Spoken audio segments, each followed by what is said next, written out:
Hello everyone.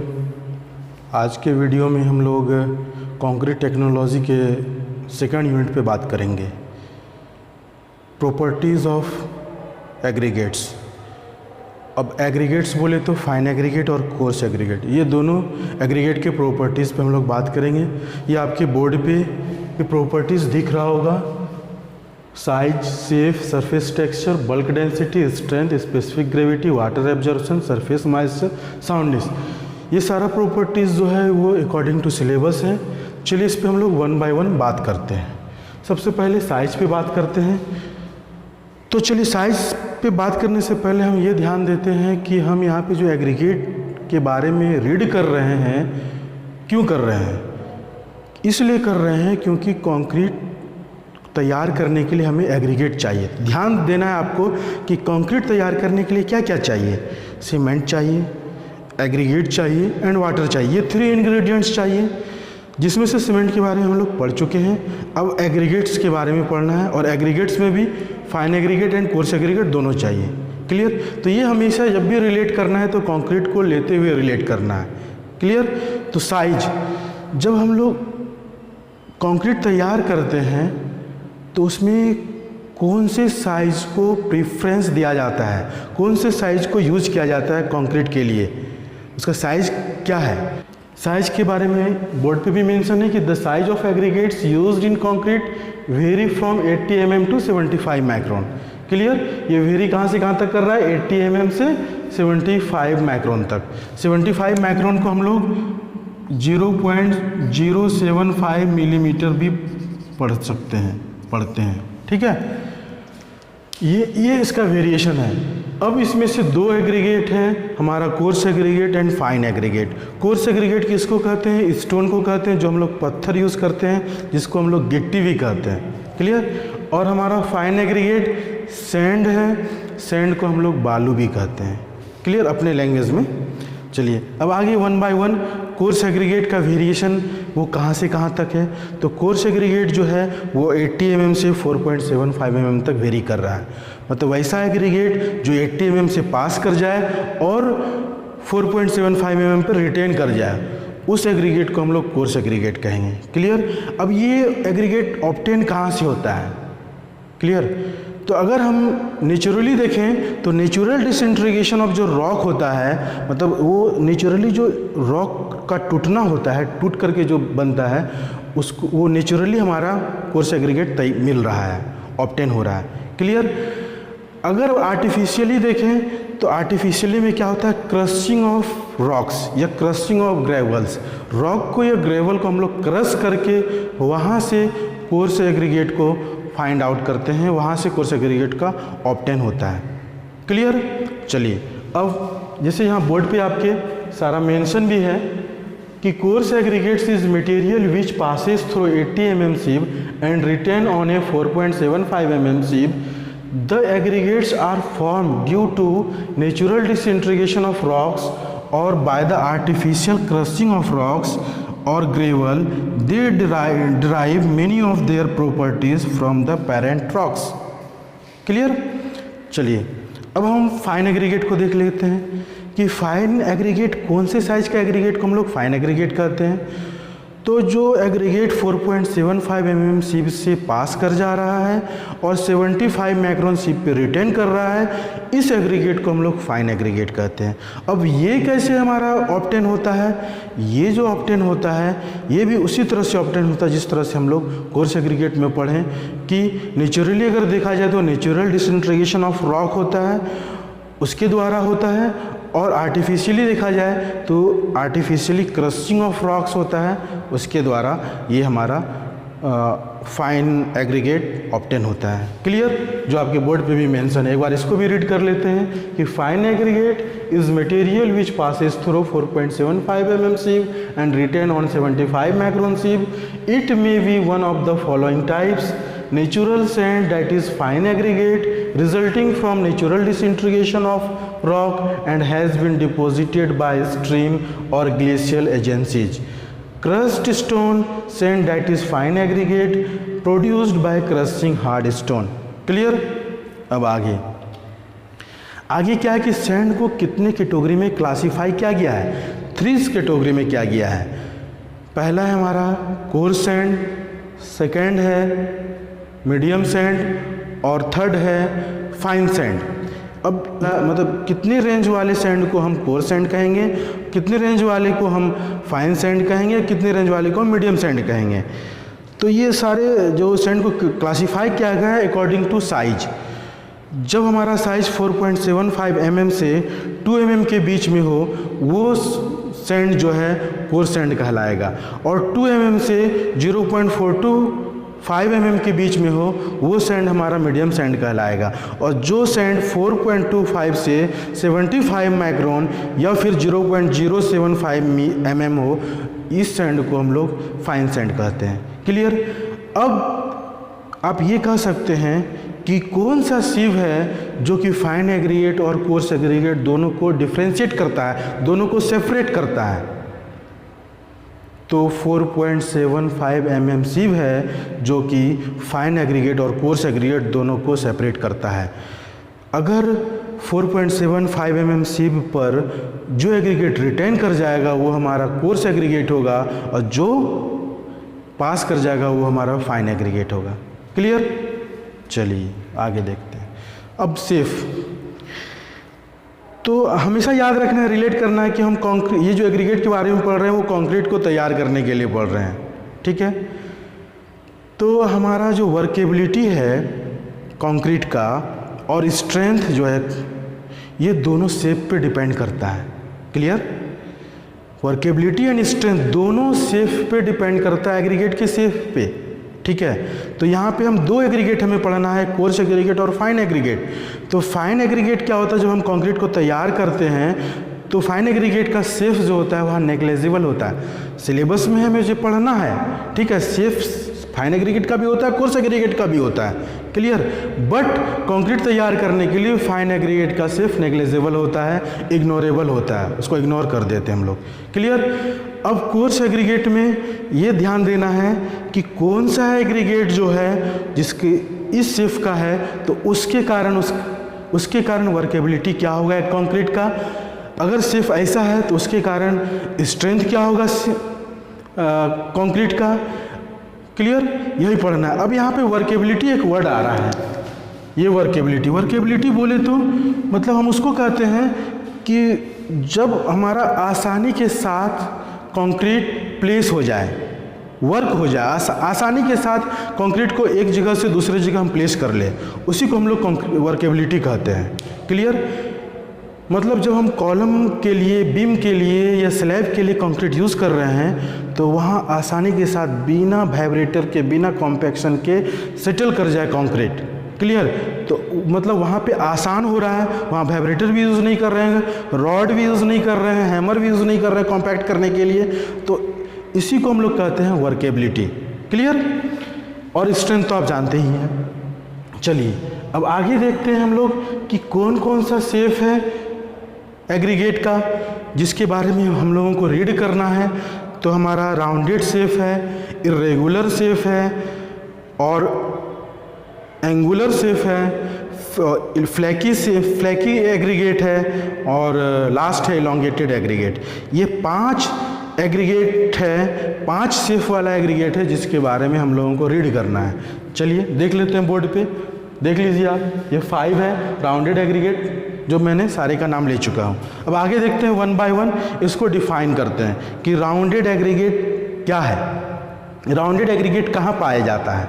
तो ये नदी के किनारे मतलब रिवर बेड में पाया जाता है, जो रिवर का सतह होता है वहाँ ये एग्रीगेट पाया जाता है, और या फिर समुद्री तल में मतलब समुद्र के किनारे। क्लियर। और इस एग्रीगेट में जो वाइट परसेंटेज होता है वो मिनिमम होता है सारे एग्रीगेट के रिस्पेक्ट में। जितना एग्रीगेट मैंने बोर्ड पे देखा है सारे एग्रीगेट के रिस्पेक्ट में यहाँ पे वाइट परसेंटेज मिनिमम होता है, वो भी 32 to 33%। क्लियर। तो जो अब ये कह सकते हैं आप जो अभी 3rd सेमेस्टर में आए हैं उनको ये वर्ड वाइट समझ में नहीं आया होगा। ये वाइट्स ये समझ में नहीं आएगा, वाइट्स कहते किसको है। जब हम एग्रीगेट पार्टिकल्स को लेते हैं, ढेर सारे एग्रीगेट पार्टिकल्स को, और एक जगह रख देते हैं, तो वहाँ पे क्या होता है कि जो हमारा पार्टिकल्स है, दो तीन चार या जो भी पार्टिकल्स है, वो एक साथ कंबाइन नहीं हो पाता है, मतलब उसके बीच में कुछ ना कुछ स्पेस रहता है, तो उसी स्पेस को हम लोग कहते हैं वॉइड्स। क्लियर? तो यहाँ पे जो होता है इस एग्रीगेट में, राउंडेड एग्रीगेट में वॉइड्स वो मिनिमम होता है। जब वॉइड्स मिनिमम हो रहा है तो इस एग्रीगेट को कंक्रीट बनाने के लिए सीमेंट पेस्ट भी मिनिमम चाहिए, गुड कंक्रीट तैयार करने के लिए, वर्केबल कंक्रीट तैयार करने के लिए। क्लियर? तो यहाँ पे सीमेंट पेस्ट हमारा मिनिमम होगा, और मिनिमम होने के कारण ये क्या करेगा कि most economical consumption of cement for given water cement ratio, इसलिए ये मोस्ट इकोनॉमिकल भी होता है। ठीक है, ये एग्रीगेट किसके लिए? तो given water cement ratio. Given water cement ratio ये समझिए, मतलब जो भी वाटर सीमेंट रेशियो हमारा गिवन है, मान लीजिए 0.4 है या 0.42 है या 0.44 है, जो भी वाटर सीमेंट रेशियो है, अगर हम इस एग्रीगेट को यूज़ करेंगे अदर देन एंगुलर या अदर देन इरेगुलर, तो उसके कंपेयर में ये क्या होगा कि मतलब जो हमारा वाटर अवेलेबल है, वाटर सीमेंट रेशियो, उसी के साथ ये गुड कंक्रीट बना लेगा। क्लियर? मतलब जो भी वाटर सीमेंट रेशियो हमारा गिवन है उसको यूज़ करते हुए ये गुड कंक्रीट तैयार कर लेगा। क्लियर? चलिए अब आगे देखते हैं कि बट इसमें होता क्या है कि इंटरलॉकिंग जो है पार्टिकल के बीच में वो लेस होता है। क्यों लेस होता है? क्योंकि ओवरलैपिंग एक दूसरे के बीच में, एक दूसरे पार्टिकल के बीच में ओवरलैपिंग भी लेस होता है, इसीलिए बॉन्डिंग भी यहाँ पे मतलब पुअर होता है। क्लियर? दोनों पार्टिकल के बीच में बॉन्डिंग भी पुअर हो जाता है। क्लियर? जिसके कारण ये अनसुटेबल है हाई स्ट्रेंथ कंक्रीट के लिए। ये एग्रीगेट जो है अनसुटेबल है हाई स्ट्रेंथ कंक्रीट के लिए। एक बार हम बोर्ड पे भी रीड कर लेते हैं कि but the interlocking between its particle is less because of being less overlapping, consequently the development of the bond is poor, making is unsuitable for high strength concrete. Clear? चलिए अब हम इसका सेफ देख लेते हैं। इसका सेफ कैसा होता है तो देख लीजिए। ये सारे सेफ को ही, इस तरह के सेफ को ही राउंडेड एग्रीगेट कहते हैं। आगे next irregular aggregate. Irregular aggregate क्या है कि ये पार्शियली राउंडेड होता है, मतलब इस तरह का जो एग्रीगेट होता है हमारा, यही इरेगुलर एग्रीगेट होता है, पिट सैंड और ग्रेवल। क्लियर? इसमें जो वाइट परसेंटेज होता है ये राउंडेड एग्रीगेट के रेस्पेक्ट में ज़्यादा होता है। ये होता है 35 to 38%। यहाँ पे जो वाइट परसेंटेज होता है वो 35 to 38%। क्लियर? तो इसलिए यहाँ सीमेंट पेस्ट भी ज़्यादा ज़रूरत पड़ती है कंपेयर टू राउंडेड एग्रीगेट। क्यों? क्योंकि वहाँ वाइट कम था, वाइट परसेंटेज कम था इस इरेगुलर एग्रीगेट के रिस्पेक्ट में, इसलिए यहाँ पे सीमेंट पेस्ट ज़्यादा की ज़रूरत पड़ती है। और ये क्या करता है कि इसमें इंटरलॉकिंग भी राउंडेड एग्रीगेट के कंपेयर में ज़्यादा होता है, या फिर भी हाई स्ट्रेंथ कंक्रीट के लिए इनसफिशिएंट है।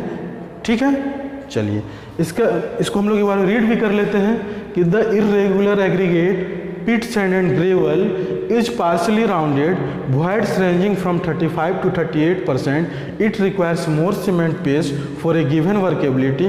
The interlocking between cement particles better than the rounded aggregate is still inadequate for high strength concrete. Clear? इसका सेफ देख लीजिए।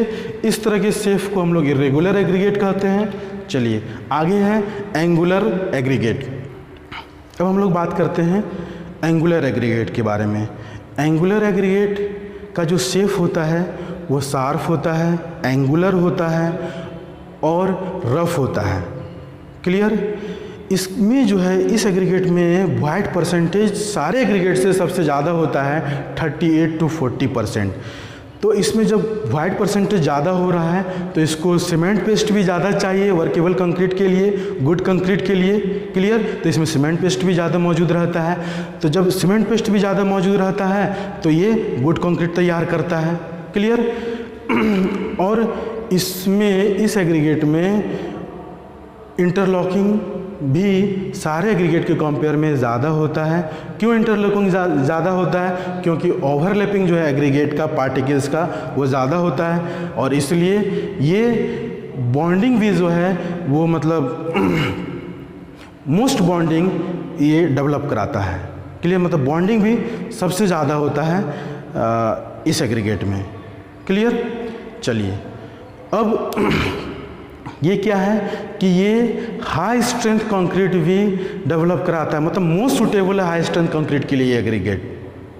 हाई स्ट्रेंथ कंक्रीट के लिए ये एग्रीगेट मोस्ट सुटेबल है। क्लियर? चलिए आगे देखते हैं इसका सेफ। ये सारे इस सेफ के एग्रीगेट को ही हम लोग एंगुलर एग्रीगेट कहते हैं। Next flaky aggregate. Flaky aggregate laminated safe का होता है, मतलब एकदम चिपटा होता है, पतला सा, मतलब उसका डायमेंशन कहिए या उसका थिकनेस कहिए वो less than 0.6 times mean sieve size होता है। क्लियर? मतलब काफ़ी कम होता है उसका थिकनेस। ठीक है? अब आप ये कह सकते हैं कि मीन सीव साइज क्या है? ठीक है? मीन सीव साइज किसे कहते हैं? तो मीन सीव साइज अगर हम आगे पढ़ेंगे फ्लैकीनेस इंडेक्स और इलोंगेशन इंडेक्स में, वहाँ पे हम लोग सीव यूज़ करेंगे इंडेक्स, ये दोनों इंडेक्स को फाइंड आउट करने के लिए। तो कौन कौन सा सीव यूज़ करते हैं? तो 20 mm, 16 mm, 12.5 mm, 10 mm और 6.3 mm, ये 5 सीव यूज़ करते हैं हम लोग फ्लैकीनेस इंडेक्स और इलोंगेशन इंडेक्स डिटरमाइन करने के लिए। आगे हम लोग इसको रीड करेंगे। तो होता क्या है कि ये सारे सीव का जो भी कोई भी 2 कंसेक्यूटिव सीव हम ले करके उसका जो एवरेज निकालेंगे, उसका जो एवरेज लेंगे वही हमारा होता है मीन सीव साइज। क्लियर? चलिए आगे देखते हैं elongation index. Elongated aggregate. Elongated aggregate क्या है कि इसका जो लेंथ होता है वो more than 1.8 times mean sieve size होता है। अब फ्लैकी एग्रीगेट और इलोंगेटेड एग्रीगेट, ये दोनों एग्रीगेट को हम लोग रिकमेंड नहीं करते हैं गुड कंक्रीट तैयार करने के लिए। क्लियर? क्यों नहीं रिकमेंड करते हैं? क्योंकि इसका सरफेस एरिया ज़्यादा होता है। सरफेस एरिया ज़्यादा होने के कारण ये वर्केबिलिटी रिड्यूस कर देता है, वर्केबिलिटी डिक्रीज कर देता है। क्लियर? चलिए अब आगे देखते हैं। ये इसका सेफ है फ्लैकीनेस इंडेक्स, देख लीजिए कितना पतला है, और इलोंगेटेड फ्लैकी एग्रीगेट कितना पतला है और इलोंगेटेड एग्रीगेट देख लीजिए आप। क्लियर? चलिए अब सरफेस टेक्सचर। सरफेस टेक्सचर का मतलब होता है बनावट। तो सरफेस का बनावट, ये भी एग्रीगेट जब हम लोग कंक्रीट तैयार करते हैं तो इसके बनावट पे भी पूरा असर डालता है एग्रीगेट का, मतलब किस रफ सरफेस है, उसका रफ टेक्सचर है या स्मूथ टेक्सचर है। अगर जिसका रफ टेक्सचर होगा तो फिर वो क्या होगा कि सीमेंट पेस्ट ज़्यादा यूज़ करेगा और वो फिर सीमेंट पेस्ट ज़्यादा यूज़ करके वर्केबल कंक्रीट बनाएगा। और जिसका टेक्सचर स्मूथ होगा तो वो कम ही सीमेंट पेस्ट यूज़ करते हुए वर्केबल कंक्रीट बनाएगा। क्लियर? तो ये टेक्सचर पे भी डिपेंड करता है कंक्रीट। क्लियर? और देखिए कि एग्रीगेट सीमेंट बॉन्डिंग पे भी असर डालता है टेक्सचर, एंड वाटर डिमांड पे भी असर डालता है। वो कैसे? देख लीजिए आप कि जिसका सरफेस रफ है तो वहाँ पे क्या होगा कि वाटर डिमांड ज़्यादा ज़रूरत पड़ेगा कंपेयर टू स्मूथ सरफेस, और जिस एग्रीगेट का सरफेस स्मूथ है उस केस में बॉन्डिंग जो है एग्रीगेट के साथ वो कम होगा कंपेयर टू रफ सरफेस। और जो बॉन्ड है हमारा सरफेस रफनेस और सरफेस पोरोसिटी एग्रीगेट के, इस पे भी डिपेंड करता है बॉन्ड। क्लियर? ओके। अब क्या है कि जब हम लोग कंक्रीट तैयार करते हैं तो उस केस में रफ टेक्सचर और पोरस टेक्सचर वाले एग्रीगेट को प्रीफ्रेंस देते हैं। क्यों देते हैं? क्योंकि ये एग्रीगेट जो है बॉन्डिंग को इंक्रीज करा देता है, वो भी 75%। क्लियर? इसलिए कॉम्प्रेसिव स्ट्रेंथ और फ्लेक्सरल स्ट्रेंथ, ये इसको हम कह सकते हैं बैंडिंग स्ट्रेंथ, ये भी इंक्रीज कर जाता है अप टू 20%। ओके, चलिए अब आगे देखते हैं। अब इसका क्या है कि सरफेस टेक्सचर ये सारा है, सरफेस का बनावट इस तरह के बनावट है, तो इसका एग्जाम्पल क्या होगा? तो जब सरफेस का टेक्सचर यानी बनावट ग्लेसी है तो ये क्या होगा? तो मतलब इसका एग्जांपल तो ब्लैक फ्लिंट होगा। ब्लैक फ्लिंट बोले तो फ्लिंट का मतलब होता है चकमक चकमक करता हुआ, चमकता हुआ, काला चमकता हुआ पत्थर, उसी को कहते हैं ब्लैक फ्लिंट। ठीक है, तो ब्लैक फ्लिंट का जो सरफेस होता है वो ग्लेसी होता है, नाजुक होता है। क्लियर? अब क्या है स्मूथ सरफेस, तो स्मूथ सरफेस कौन से एग्रीगेट का है? तो ग्रेवल्स एंड मार्बल का। क्लियर? ग्रेनुलर सरफेस, ग्रेनुलर का मतलब होता है दानेदार, ये कौन से एग्रीगेट का है? तो सैंडस्टोन का। रफ सरफेस ये कौन से एग्रीगेट का है? तो बेसाल्ट और लाइमस्टोन का। क्रिस्टलाइन सरफेस ये कौन से एग्रीगेट का है? तो ग्रेनाइट का। और हनीकम स्ट्रक्चर, हनीकम सरफेस कौन से एग्रीगेट का है या कौन से स्ट्रक्चर का है? तो वो ब्रिक, यहाँ पे तो एग्रीगेट नहीं है, सॉरी, ये ब्रिक और क्लिंकर, ये दोनों मिल करके ये हनीकम स्ट्रक्चर बनाता है। हनीकम स्ट्रक्चर कहते किसको है? आप देख लीजिए, इस तरह के स्ट्रक्चर को हम लोग हनीकम स्ट्रक्चर कहते हैं। ओके, चलिए आज के लिए बस इतना ही। Thank you.